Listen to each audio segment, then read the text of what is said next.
Charlotte Perkins Gilman, la novelista, poeta y ensayista, se destacó en el siglo XX por impartir conferencias para la transformación de la sociedad patriarcal, promoviendo derechos hasta el momento impensado para las mujeres de la época. Su intenso activismo feminista y las experiencias de su propia vida sirvieron de modelo para futuras generaciones de mujeres. Entre sus obras más conocidas se encuentran Herla y The Yellow Wallpaper. La infancia de Charlotte estuvo marcada por la desigualdad de género, la falta de dinero y el abandono de su padre, aspectos de su vida que luego quedaron reflejados en su autobiografía, The Living of Charlotte Perkins Gilman, que finalizó en 1925 y fue publicada tras su muerte. Nacida el 3 de julio de 1860 en Hartford, Connecticut, a Charlotte se la conoce por su apellido de soltera, aunque en algunas pocas oportunidades se la puede encontrar por su apellido de casada, Stenson. En su adolescencia se relacionaba principalmente con amigas mujeres y en especial con Martha Luther, con quien tuvo un vínculo íntimo especial y que posteriormente Charlotte describiría en su autobiografía de la siguiente manera: estábamos muy unidas, la una con la otra, cada vez más felices juntas a lo largo de 4 de esos intensos años de juventud. Ella era la persona más cercana y querida que había tenido hasta ese momento. Era amor, pero no sexo. Con Marta conocí la felicidad perfecta. No solo nos apreciábamos mucho, sino que nos divertíamos deliciosamente juntas. Activismo y literatura. Charlotte comenzó su carrera literaria en 1890, tras la publicación de poemas y textos literarios breves con fuertes críticas sociales. Una mujer que siempre se destacó por no seguir los parámetros esperables de la época según su género. Comprometida con la lucha por igualdad de derechos, ella aseguraba que hasta que no hubiera igualdad económica entre hombres y mujeres, y en especial en el interior de un matrimonio, no sostendría una verdadera libertad. En Mujer y Economía, su obra cumbre, explicó su punto de vista acerca de por qué los roles sexuales y maternales de las mujeres habían sido sobrevalorados, frenando el reconocimiento de sus capacidades sociales y económicas. En este libro, que fue traducido en 7 idiomas y se hizo mundialmente conocido en pocos años, resume la desigualdad, fundamentalmente que afligía a las mujeres americanas de clase media a principios del siglo XX. También fue reconocida mundialmente por su rol de oradora y su especial atención a temas referentes a las mujeres, ética, sociedad y trabajo. Charlotte, tan idealista como proactiva, siempre tuvo en claro su meta: aportar información que aporta en la transformación social de la cultura patriarcal. A través de sus propias experiencias de vida, ella fue forjando principios e ideas que resultaban revolucionarios para la época, como por ejemplo, acceder al divorcio a principios del siglo XX, ser una madre poco convencional, ya que al poco tiempo de divorciarse, impulsó a sus hijos a que estuvieran la misma cantidad de tiempo con su padre y su nueva pareja, e incluso más tiempo del que ella misma les dedicaba, como consecuencia de su intenso trabajo y activismo, además de exigir la igualdad económica. Su obra más conocida es El papel pintado de amarillo, que fue publicado en 1892 y estuvo basado en un relato breve con información autobiográfico, además de haber sido escrita tras una profunda depresión postparto. Entre 1894 y 1895 editó el semanal literario The Impress, que se publicó por la Pacific Coast Women Press Association, pero no tuvo éxito y acabó a las 20 semanas debido a la crítica social que despertó su particular estilo de vida. Fue entonces cuando, luego de meses de brindar conferencias vinculadas a la problemática entre las relaciones de género y la economía estadounidense, que comenzó a escribir el primer borrador de lo que sería Las mujeres y la economía, que, como ya se mencionaba, fue publicado en 1898. Años más tarde se publicaba otra de sus producciones icónicas, Herland, la novela utópica de 1915, donde describe una sociedad aislada compuesta enteramente por mujeres que se reproducen por partenogesis, reproducción asexual, y que da por resultado un nuevo orden social ideal, que esté libre de guerras, conflictos y dominación. Con esta novela, Charlotte es considerada como la precursora de la ciencia ficción feminista moderna. Tras varios años viviendo en Nueva York, Charlotte y su segundo marido, Hugh Gilman, se trasladan a la antigua casa en Norwich, Connecticut. En 1934, luego de la repentina muerte de su marido de una hemorragia cerebral, Gilman regresa a Pasadena, California, junto a su hija. Al poco tiempo se le diagnosticará un cáncer de pecho incurable. Como firme defensora de la eutanasia para los enfermos terminales, decidió que no continuaría viviendo con su enfermedad, suicidándose con una sobredosis de cloroformo el 17 de agosto de 1935. Nos vanagloriamos mucho de nuestro elevado nivel general de inteligencia y de nuestro sistema de educación pública y obligatoria, pero comparando las respectivas posibilidades, su pueblo estaba mucho mejor instruido que el nuestro. A partir de lo que le habíamos contado y de los dibujos y maquetas que logramos hacer, elaboraron un esquema de trabajo cuyos blancos iban completando a medida que aumentaban sus conocimientos. Construyeron un gran globo terráqueo y sobre él dibujaron provisionalmente nuestros imprecisos mapas, complementándolos con los de mi valioso almanaque. Se sentaban en amplios grupos, acudían en gran número especialmente para ello, y escuchaban las explicaciones de Jeff sobre los rudimentos de la historia geológica de la Tierra, mientras les indicaban la situación de su país en relación a los demás. De mi almanaque obtuvimos también datos y cifras, que ellas interrelacionaban con sorprendente precisión. Hasta Terry empezó a interesarse en este proyecto. Si seguimos por este camino, acabarán pidiéndonos que demos conferencias en todos los colegios y escuelas de chicas. No estaría mal, ¿verdad?, sugirió. No me importaría convertirme en una autoridad ante semejante público. Y en efecto, más adelante nos pidieron que diésemos conferencias públicas, pero no antes las audiencias ni con los propósitos que nos habíamos imaginado. Su actitud hacia nosotros era como la de Napoleón, intentando sonsacar datos de índole militar a unos pocos campesinos analfabetos. Sabían perfectamente que debían preguntar y cómo interpretar la respuesta. Poseían medios mecánicos de difusión informativa casi equiparables a los nuestros, y cuando nos invitaron a dar conferencias, el público que nos escuchaba ya había estudiado a fondo un excelente resumen de todas las explicaciones ofrecidas anteriormente a nuestras maestras, y veía armado de un arsenal de notas y preguntas capaz de intimidar al más pintado profesor universitario. Y tampoco era un público de muchachas. Todavía transcurrió bastante tiempo antes de que nos permitieran conocer a las jóvenes. ¿Os importaría decirme lo que os proponía hacer con nosotros?, estalló un día Terry, desafiando con aquella cómica expresión bravucona tan suya a la tranquila y simpática Modini. Al principio solía enfadarse a menudo, armando mucho alboroto, pero este tipo de escenas parecían divertirla muchísimo. Se agrupaban a su alrededor y lo observaban todo con cortesía y manifiesto interés, como si fuese una actuación, en vista de lo cual se esforzó por controlarse y portarse de modo casi, pero solo casi, razonable. En absoluto, contestó ella llanamente y sin inmutarse. Creí que era suficientemente claro. Estamos intentando aprender cuanto podamos de vosotros y procuraremos enseñaros cuanto queráis saber acerca de nuestro país. ¿Eso es todo?, insistió él.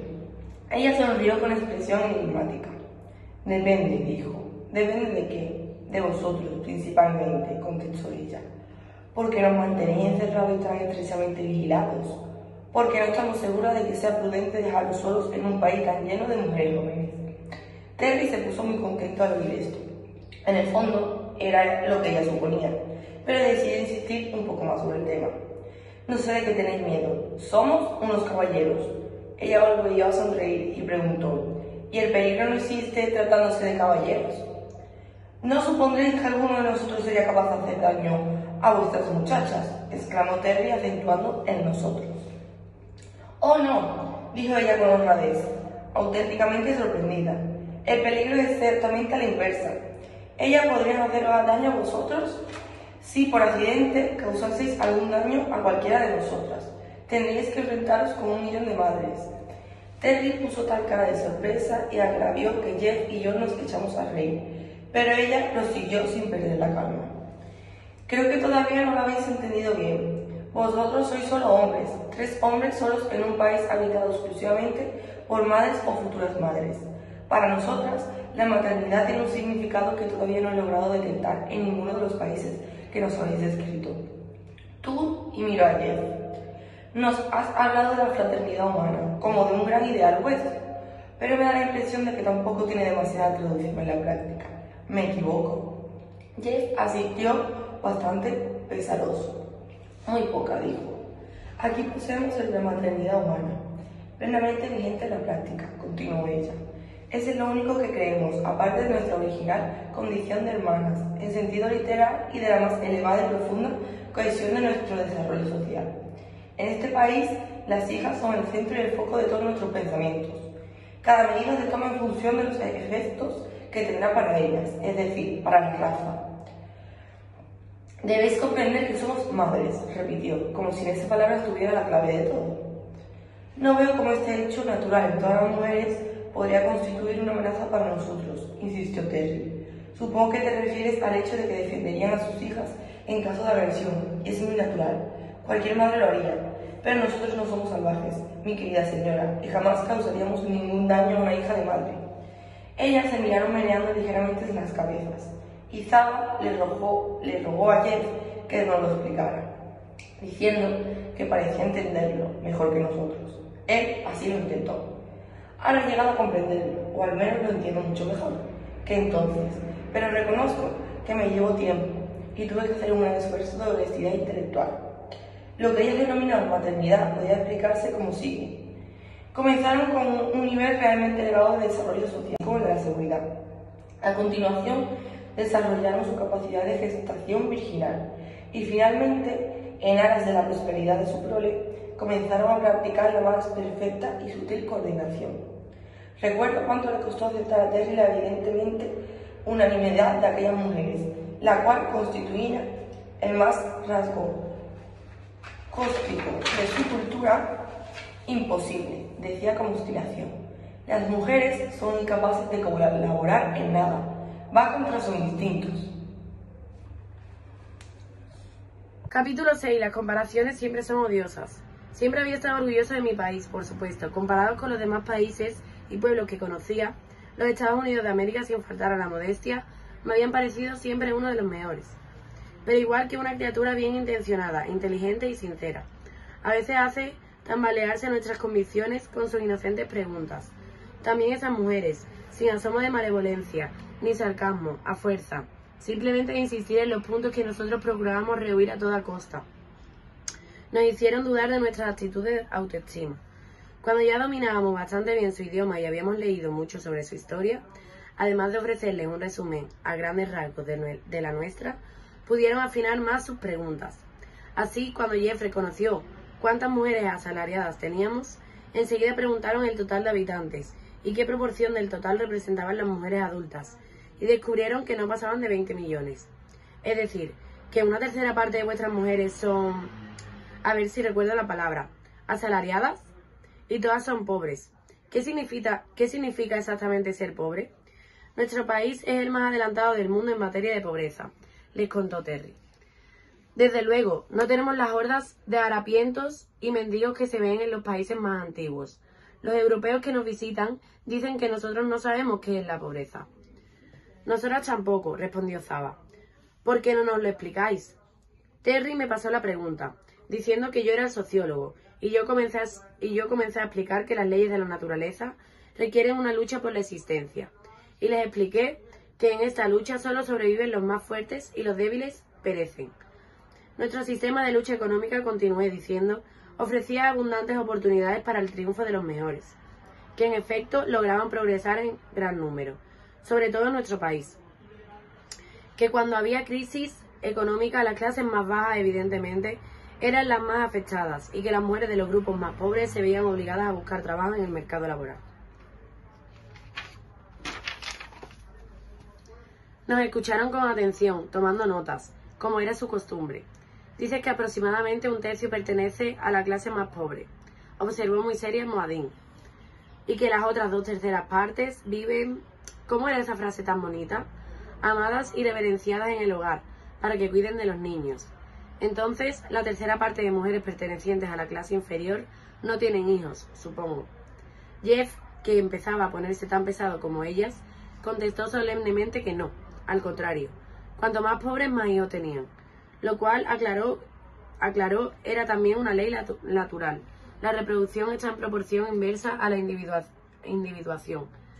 ¿No tenéis otras leyes, aparte de estas leyes naturales?, inquirió con dulzura Zaba. Por supuesto, protestó Terry. Poseemos códigos legales con miles y miles de años de antigüedad, como vosotras, sin duda, añadió cortésamente. «Oh, no», dijo Muad'Dib, «aquí no tenemos ninguna ley que tenga más de 100 años, y la mayoría no pasan de los 20. Dentro de unas semanas», prosiguió, «tendremos el gusto de mostraros todo nuestro pequeño país y de daros cuantas explicaciones deseéis. Queremos que conozcáis a nuestro pueblo. Y yo os aseguro», añadió Somel, «que nuestro pueblo también desea conoceros». Terry se iluminó al oír esto y se avinó de mejor humor a satisfacer las insistentes preguntas con que cada vez ponían más a prueba nuestras capacidades como maestros. En verdad, fue una suerte que supiéramos tan pocas cosas y que no dispusiésemos de libros con que documentarnos, pues de lo contrario tal vez todavía estaríamos allí instruyéndolas sobre el resto del mundo. En cuanto a la geografía, su tradición hablaba del gran mar, de Allende, las montañas, y podían ver con sus propios ojos las inmensas llanuras recubiertas de espesa selva que se extendían más abajo, y nada más. Sin embargo, gracias a los escasos datos conservados de su pasado remoto, ellas no hablaban de antes del diluvio, sino de antes del terremoto que las había dejado tan completamente aisladas, sabían de la existencia de otros pueblos y otros países. De geología no sabían prácticamente nada. En el campo de la antropología conservaban los mismos datos fragmentarios sobre la existencia de otras razas, y conocían el carácter salvaje de los pueblos que habitaban esas sombrías selvas bajas. Pero por inferencia, era maravillosa su capacidad de inferencia y deducción. Habían llegado a la conclusión de que existían otras formas de civilización, análogamente a como nosotros inferimos su existencia en otros planetas. Cuando nuestro bíplano surcó zumbando su espacio aéreo durante aquella primera exploración, no tuvieron dificultad en aceptarlo como una prueba de superior evolución de otra parte del mundo, preparándose a recibirnos con la misma prudencia que manifestaríamos nosotros ante la llegada de un bólido con visitantes de Marte. De historia, aparte de la propia, naturalmente no sabían nada, sabe lo que contaban sus antiguas tradiciones. De astronomía tenían conocimientos prácticos bastante precisos. Es una ciencia antiquísima y con esto de una asombrosa facilidad para las matemáticas. La fisiología era un campo que dominaban bastante bien. De hecho, en el caso de las ciencias más sencillas y concretas, con un objeto de estudio al alcance de la mano al que simplemente tenían que aplicar su inteligencia, los resultados alcanzados eran asombrosos. Habían desarrollado una ciencia química, una botánica y una física, con todas las ramificaciones en que la ciencia raya con el arte o confluye con la industria, y con una precisión y exactitud que nos hacían sentir como escolares. Y además, cuando tuvimos ocasión de recorrer el país y ampliamos nuestros conocimientos y preguntas, descubrimos otra cosa. Lo que sabía una, lo sabían todas, en muy amplia medida. Más tarde tuve ocasión de hablar con pequeñas montañesas que vivían en umbrios valles de abetos, con curtidas mujeres de las llanuras y con ágiles silviculturas. Y en todo el territorio, incluidas las habitantes de las ciudades, encontré el mismo elevado nivel de inteligencia. Algunas sabían mucho más que las demás sobre determinadas cosas. Estaban especializadas, naturalmente, pero todas sabían mucho más sobre todo en general, es decir, sobre las cosas que se sabían en el país, de lo que es habitual entre nosotros. Y cuando le enfrentábamos con la evidencia de los hechos, nos replicaba: bobadas, o al cuerno con vuestros hechos. Es imposible, creedme. Y de ahí no lo sacábamos hasta que Jeff se le ocurrió recurrir al ejemplo de los hipnópteros. Fíjate en las hormigas y aprende de una vez, holgazán, le dijo triunfalmente. ¿Acaso no son un magnífico ejemplo de cooperación? Eso no me lo negarás. Este país es como un inmenso hormiguero y, como sabes, un hormiguero no es más que una enorme casa cuna. ¿Y qué me dices de las abejas? ¿Acaso no cooperan y se aman entre sí? Como el amor de los pájaros a la primavera o el cuidado de las abejas a su reina, dice el inefable constable. Dame un solo ejemplo de un grupo de seres masculinos, sean aves, insectos o fieras, que funcione como parecida eficiencia. O cítame algunos de nuestros países de hombres donde la población coopere tan bien como aquí en el trabajo. La verdad es que el instinto natural de la colaboración es femenino, no masculino. Terry se vio obligado a aprender muchas cosas que de buena gana habría pasado por alto. Pero volvamos a mi modesto análisis de lo que había sucedido. organizaron aquel cohesionadísimo servicio de ayuda mutua en favor de sus hijas. Para alcanzar un rendimiento óptimo en el trabajo tuvieron, naturalmente, que especializarse. Las niñas necesitaban hilanderas y tejedoras, agricultoras y horticultoras, carpinteras y albañiles, además de madres. Después surgió el problema del espacio, una población que se multiplique por 5 cada 30 años.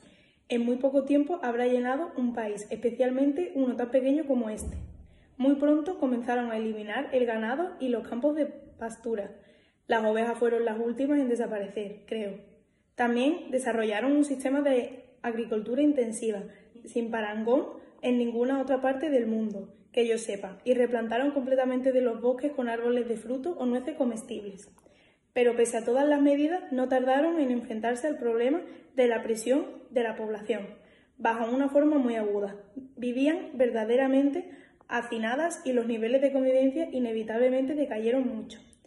¿Y cómo solucionaron esas mujeres la situación? No confiaron en la lucha por la supervivencia, que habría desembocado fatalmente en la aparición de una masa angustiada de personas desnutridas, cada uno luchando por salir adelante a costa de las demás, algunas consiguiéndolo durante algún tiempo, la mayoría permanentemente aplastadas o sumergidas, formando un desesperado sustrato de gentes paupérrimas y degeneradas, sin esperanza, paz ni serenidad para nadie y sin posibilidades para el desarrollo de cualidades verdaderamente nobles entre la población en general. Tampoco iniciaron expediciones de conquista para apropiarse de la tierra o el sustento de otros pueblos, a fin de mantener a sus masas desesperadas. Nada de eso. Se reunieron en asamblea para reflexionar. Eran grandes y lúcidas pensadoras, y en esta fue su conclusión. Esforzándonos al máximo, nuestro país puede mantener a tantas personas sin detrimento de los niveles de convivencia, comodidad, salud, belleza y progreso que deseamos. Muy bien, ese es el país que construiremos. He allí la explicación de todo. Eran madres, pero no en el sentido habitual entre nosotros de impotente fecundidad involuntaria obligada a llenar y desbordar la tierra, todas las naciones, para luego ver sufrir, pecar y morir a los hijos, espantosamente enfrentados a otros. No así, sino como conscientes hacedoras de personas. Entre ellas el amor materno no era una pasión animal, un mero instinto, un sentimiento de índole puramente personal, sino una religión. Incluía aquel ilimitado sentimiento de solidaridad de hermanas, aquella unidad general al servicio de todas, que tanto nos costaba comprender. Era un sentimiento a escala nacional, racial, humana, etc. No sé cómo expresarlo. Estamos habituados a ver a las que llamamos madres totalmente absortas en las canastillas rosas de su fascinante bebé, sin ningún interés no retórico por el retoño, que ocupa la canastilla de las demás, y menos aún por las necesidades comunes de todos los retoños. Aquellas mujeres, en cambio, trabajaban todas unidas en la más grandiosa de las tareas, hacían personas y las hacían muy bien. Siguió un periodo de eugenesia negativa, que debió representar un enorme sacrificio. En general, solemos estar dispuestos a dar la vida por nuestro país, pero ellas tuvieron que renunciar a la maternidad y precisamente el sacrificio más duro para ellas. Al llegar a este punto, acudí a Somel para que me lo aclarara mejor. Pero entonces ya no habíamos hecho muy amigos. En mi vida había logrado trabar una amistad semejante con una mujer. Uno se sentía muy bien a su lado. Su persona transmitía aquella dulce sensación de afecto maternal que tanto apreciamos los hombres en una mujer, y a la vez de ella emanaba una lucidez y una confianza que solemos considerar cualidades masculinas. Nuestras conversaciones ya habrían llenado varios volúmenes. «Aclárame esto», le dije. Hubo un periodo espantoso en el que la población comenzó a ser excesiva y decidieron limitarla. En nuestros países se hablaba mucho de este tema, pero vuestra situación es tan diferente que quisiera conocerla mejor. Si no he entendido mal, habéis convertido la maternidad en un servicio social muy importante, un sacramento casi, en el que la mayoría de la población participa solo una vez. Aquellas a quienes no se considera suficientemente capacitadas, no tienen derecho ni a eso, y ser invitadas a estar más de una hija en el máximo privilegio y honor que pueda conceder el Estado. Al llegar aquí, ella puntualizó que entre ellas lo más próximo a una aristocracia era ser descendiente de un linaje de supermadres, honradas con ese privilegio.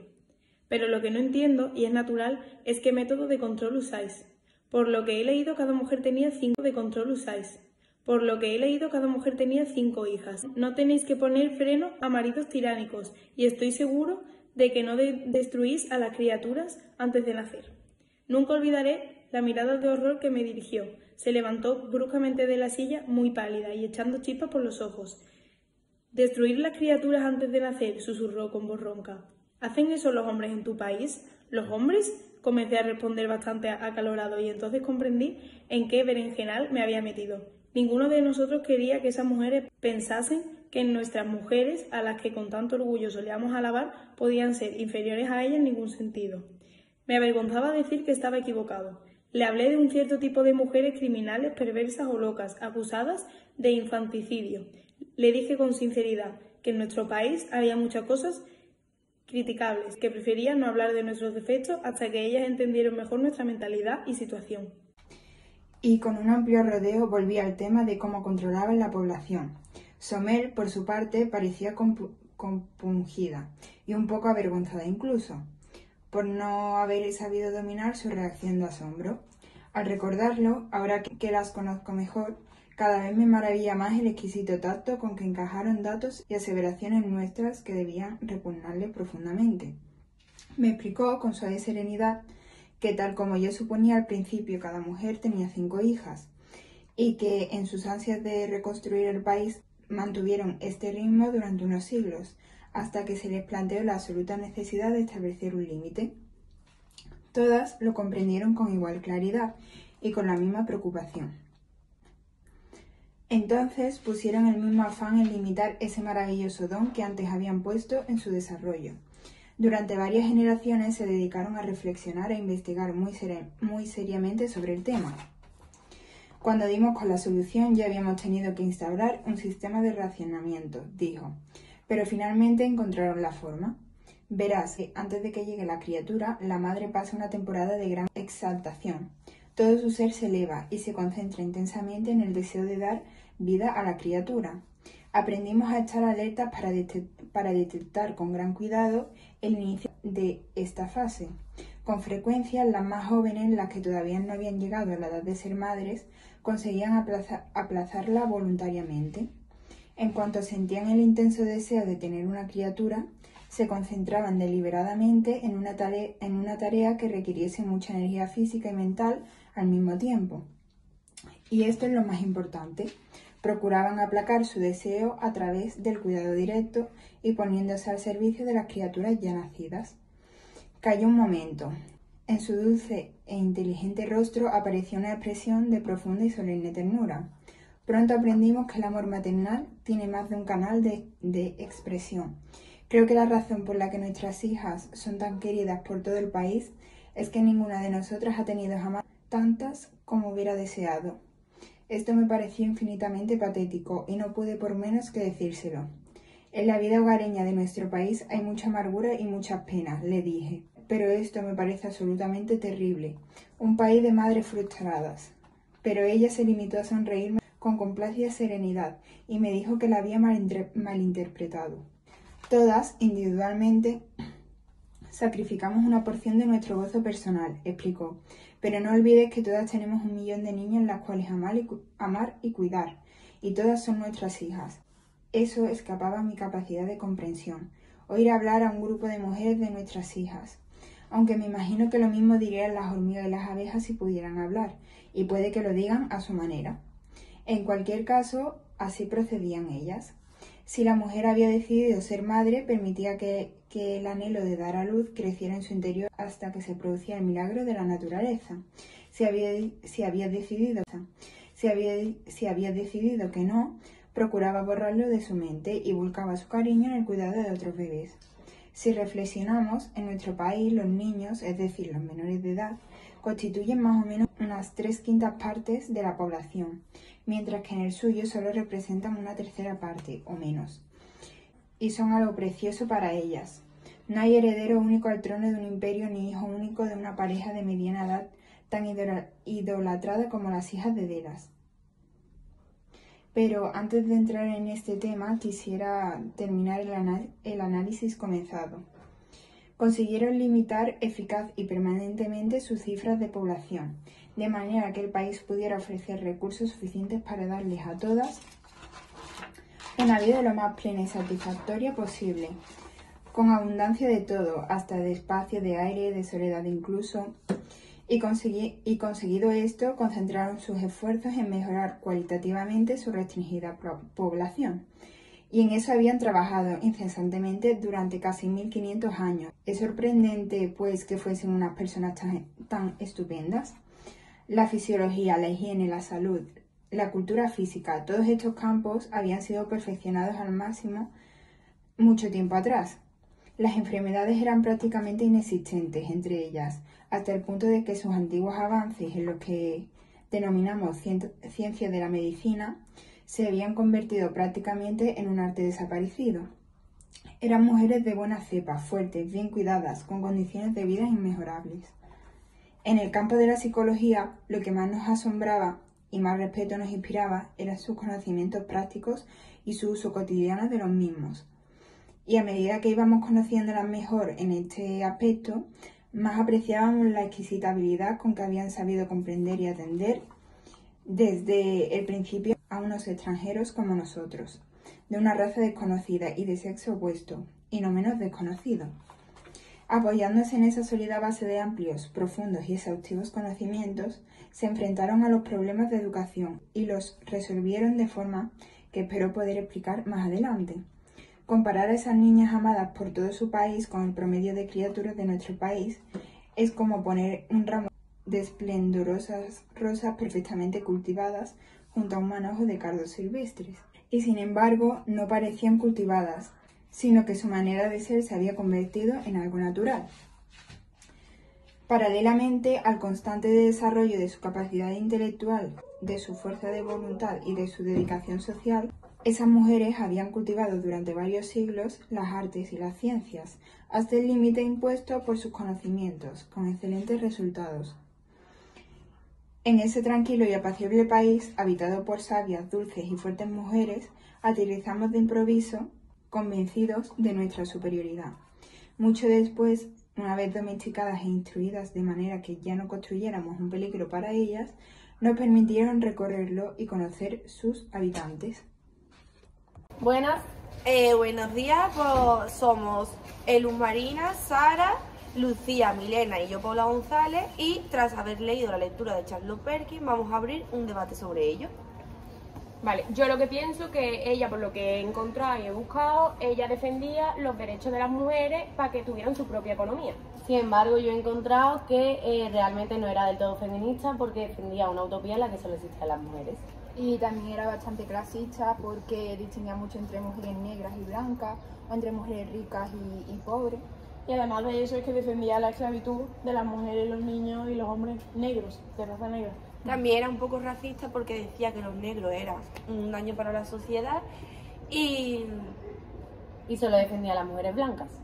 De hecho, estuvo 2 años en la Hull House y se fue porque el barrio, el entorno en el que estaba la Hull House, pues era bastante pobre y pues no se sentía a gusto.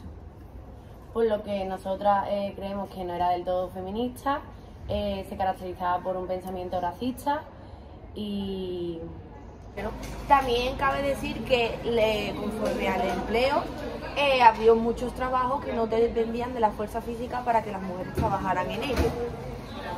Vale, yo también lo que he visto que fue una madre muy convencional porque al poco tiempo de divorciarse de su marido, ella impuso a sus hijos a que se fueran con su padre y pasaran el mismo tiempo con sus padres que con ella.